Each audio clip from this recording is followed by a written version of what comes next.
Halo semua, balik lagi di channel aku, Filmet. Oke, part kali ini kita akan belajar tentang materi silogisme dan juga penarikan kesimpulan untuk persiapan CPNS. Nah, ini versi soal asli dan part 1. Oke, sebelum masuk ke dalam pembahasannya, silakan teman-teman untuk like, comment, share, dan subscribe terlebih dahulu, oke? Nah, sebelum masuk ke dalam soal-soalnya, di sini aku ada kasih rumus. Yang pertama, dalam silogisme atau penarikan kesimpulan, kita pasti akan mengetahui yang namanya notasi. Nah, di sini P panah Ki itu bisa dibaca jika P maka Ki. Nah, biasanya itu nggak selalu kata jika maka, yang penting dia sebab dan akibat. Berarti yang pertama itu sebabnya, kemudian akibat. Oke, kemudian di sini ada P dan Ki. Bacanya P dan Ki. Jadi kalau ada bawah itu bacanya dan. Terus yang bawahnya lagi P atau Ki. Nah, itu dibacanya P atau Ki. Kemudian ini ada bentuk kayak negatif tapi bukan negatif ya. Jadi bentuknya kayak gini. Nah, itu namanya bukan P. Kemudian kita akan menemukan juga yang namanya modus ponens. Rumus-rumusnya, jika P maka Ki, kemudian P berarti kesimpulannya adalah Ki. Nah, ada juga modus tollens. Modus tollens itu jika P maka Ki, kemudian negasi Ki berarti kesimpulannya adalah negasi P. Kemudian silogisme. Kalau silogisme ini yang sering keluar dalam tes CPNS biasanya. Jadi kalau P maka Ki, kemudian Ki maka R, kesimpulannya ini bisa kita coret Ki-nya. Kesimpulannya tinggal P maka R. Kemudian ada yang dinamakan dilema. Kalau dilema ini jarang keluar dalam tes CPNS, biasanya masuknya dalam tes perguruan tinggi, biasanya gitu. Dilema itu P atau Q, kemudian P maka R, Q maka S, kesimpulannya adalah R atau S. Nah, selanjutnya ini yang paling penting, itu bentuk ekuivalen atau bentuk yang setara. Jadi kalau ada bentuk negasi dari negasi P, ini namanya negasi ya bacanya. Negasi dari negasi P itu sama artinya kayak P. Kemudian kalau negasi dari P atau Q itu artinya sama kayak negasi P dan negasi Q. Yang bawahnya negasi P dan Q itu sama artinya dengan negasi P atau negasi Q. Nah, di sini P maka Q itu akan ekuivalen dengan negasi P atau Q, akan ekuivalen juga dengan negasi Q maka negasi P. Jadi yang di sini ini depannya dikalikan negasi, panah menjadi bentuk atau, dan yang belakang tetap sama-sama Ki. Kemudian kalau yang bentuk terakhir, di sini kan awalnya P maka Ki, kemudian dia jadi negasi Ki, maka negasi P. Jadi dibalik dikasih negasi. Oke. Oke, langsung aja kita ke latihan soalnya. Di sini teman-teman bisa pause dulu video ini dan coba kerjakan masing-masing, oke? Nah, kalau sudah, mari kita bahas.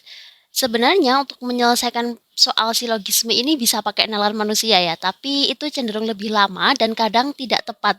Jadi yang paling enak dan paling tepat itu pakai rumus aja. Nah, di sini ada bentuk jika saya rutin makan madu, maka tubuh saya sehat. Ini berarti yang pertama. Kemudian, maka tubuh saya sehat. Ini yang kedua. Jika tubuh saya sehat, nah berarti sama kayak yang atasnya, maka saya bisa bekerja. Nah, di sini aku misalin,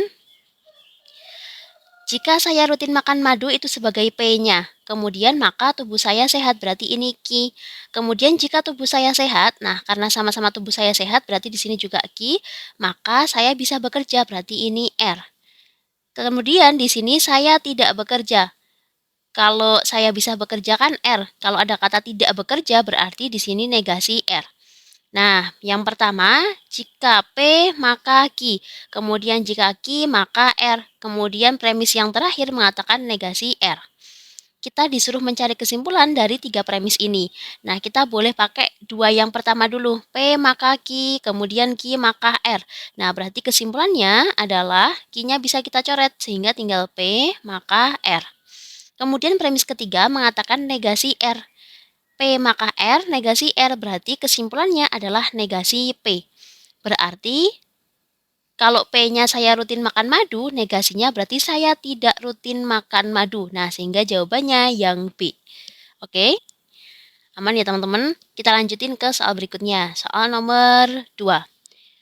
Bisa teman-teman pause dulu untuk mencoba menyelesaikan soalnya, nanti baru kita bahas, oke? Nah, kalau sudah, di sini Jika Dito sakit perut, berarti ini yang pertama, maka Dito minum obat. Ini yang kedua. Dito tidak minum obat, kemudian atau istirahat. Nah, yang pertama, Dito sakit perut, berarti ini P-nya. Kemudian Dito minum obat, berarti ini Q-nya. Dito tidak minum obat, karena minum obat tadi Q, kalau tidak minum obat berarti negasi Q. Istirahat berarti R. Terus kesimpulan terakhir, Dito tidak istirahat. Kalau istirahat itu R, berarti tidak istirahat itu negasi R. Nah, yang pertama P maka Q. Kemudian Dito tidak minum obat atau istirahat berarti negasi Q atau R. Terus yang terakhir negasi R. Nah, kalau bentuknya kayak gini, kita nggak bisa menarik kesimpulan. Jadi, caranya harus kita bentuk ekuivalen dulu. Di sini, negasi Q atau R itu akan ekuivalen dengan Q maka R. Jadi, di sini yang depan berubah tanda, yang atau jadi panah, terus yang belakang tetap gitu. Kemudian premis yang pertama mengatakan P maka Q. Nah, di sini bisa kita tarik kesimpulan P maka Q, Q maka R. Q-nya bisa kita coret, berarti tinggal P maka R. Kemudian premis ketiga mengatakan negasi R. Nah, berarti kesimpulannya adalah negasi P. Berarti kalau P itu Dito sakit perut, berarti negasi P itu Dito tidak sakit perut. Jadi, maksud dari kata negasi itu kebalikannya. Kalau awalnya dia ngomongnya sakit perut, ya berarti kebalikannya tidak sakit perut. Nah, kayak gitu. Berarti jawabannya adalah Dito tidak sakit perut. Jawabannya yang B juga. Oke. Aman ya, teman-teman? Nah, sekarang kita coba latihan soal lagi nomor 3. Teman-teman bisa pause dulu video ini untuk dicoba mengerjakan terlebih dahulu, biar kita sama-sama belajar, oke? Nah, sudah, sekarang kita coba bahas. Yang pertama, jika Rani juara kelas, kemudian maka Rani mendapatkan beasiswa. Rani tidak mendapatkan beasiswa. Nah, berarti jika Rani juara kelas itu sebagai P-nya, Rani mendapatkan beasiswa berarti sebagai Q-nya. Kemudian premis ketiga mengatakan Rani tidak mendapatkan beasiswa. Kalau mendapatkan beasiswa tadi kan Q. Kalau tidak mendapatkan beasiswa berarti negasi Q. Nah, yang pertama P maka Q, kemudian negasi Q. Berarti kesimpulannya adalah negasi P. Berarti kalau P-nya Rani juara kelas, negasinya Rani tidak juara kelas. Sehingga jawabannya yang A. Bisa ya teman-teman? Aman ya? Oke, kita lanjutin ke soal berikutnya. Soal nomor 4. Jika hujan lebat, maka akan terjadi banjir. Jika terjadi banjir, maka sekolah akan diliburkan. Nah, bisa teman-teman pause dulu dan bisa dicoba sendiri-sendiri biar kita sama-sama belajar. Oke? Kalau sudah, kita coba bahas di sini. Jika hujan lebat, berarti ini sebagai P-nya, maka akan terjadi banjir, berarti ini sebagai Q-nya. Kemudian jika terjadi banjir, karena sama-sama banjirnya, berarti ini Q, maka sekolah diliburkan, berarti R. Bagi teman-teman yang mungkin bingung, PQR itu apa sih? Jadi, biasanya emang dalam silogisme itu lambangnya ada PQRS gitu. Kalau kalimatnya sama kayak kalimat sebelumnya, ya berarti tinggal disamain aja kayak ini tadi. Awalnya kan akan terjadi banjir. Kemudian yang kedua terjadi banjir. Itu kan sama ya. Berarti kalau di sini Ki ini tinggal ngasih Ki juga. Nah, kalau kalimat selanjutnya itu tidak ada kaitannya sama yang depan, maka kita pakai huruf yang lain ya. Kayak ini misalkan sekolah diliburkan. Itu kan belum ada ya di kalimat depan-depannya, berarti dia tak misalkan dengan R kayak gitu. Oke, nah sekarang kita coba bahas. Yang pertama, jika hujan lebat, maka akan terjadi banjir. Berarti jika P, maka Q. Jika terjadi banjir, berarti Q, maka sekolah diliburkan. R. Nah, kalau ada kayak gini, kesimpulannya apa tadi teman-teman? Q-nya bisa dicoret, benar. Sehingga tinggal P, maka R. Berarti hujan lebat. Jika hujan lebat, maka sekolah diliburkan. Berarti jawaban yang paling tepat adalah yang do. Jika hujan lebat, maka sekolah akan diliburkan. Nah, kalau soal nomor 4 ini bisa teman-teman baca dari opsinya, kelihatan ya agak mirip-mirip gitu. Jadi Mungkin jawabannya jika hujan tidak lebat maka sekolah tidak diliburkan, bisa kayak gitu kan. Nah, tapi dalam penarikan kesimpulan kita harus sesuai dengan rumus. Kalau pakai nalar itu cenderung biasanya salah dan biasanya kurang tepat, gitu. Oke, next kita ke soal yang terakhir, soal nomor 5. Jika Andini juara, maka Andini pergi ke rumah nenek.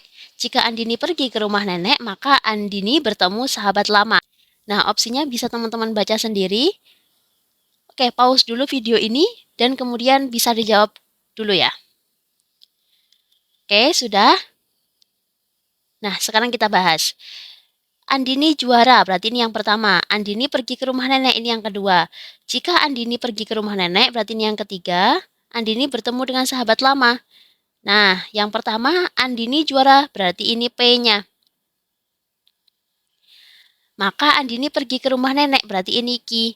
Jika Andini pergi ke rumah nenek, berarti kan sama ya, kayak yang kalimat sebelumnya, itu Q. Maka Andini bertemu sahabat lama, berarti ini R. Nah, premisnya yang pertama, jika P maka Q. Kemudian Q maka R. Berarti kalau kita simpulkan, kesimpulannya adalah P maka R. Berarti P-nya tadi kan Andini juara. Berarti jika Andini juara, maka R. R-nya tadi Andini bertemu sahabat lama. Nah, berarti jika Andini juara, Andini bertemu sahabat lama. Berarti jawaban yang tepat adalah yang A. Jika Andini juara, maka bertemu sahabat lama. Oke, sebagai latihan, teman-teman bisa coba satu soal ini nanti dijawab di kolom komentar, oke? Di sini soalnya adalah, jika saya sekolah, saya akan mendapatkan uang saku. Jika saya mendapatkan uang saku, saya bisa menabung. Nah, yang pertama, A, saya sekolah dan bisa menabung.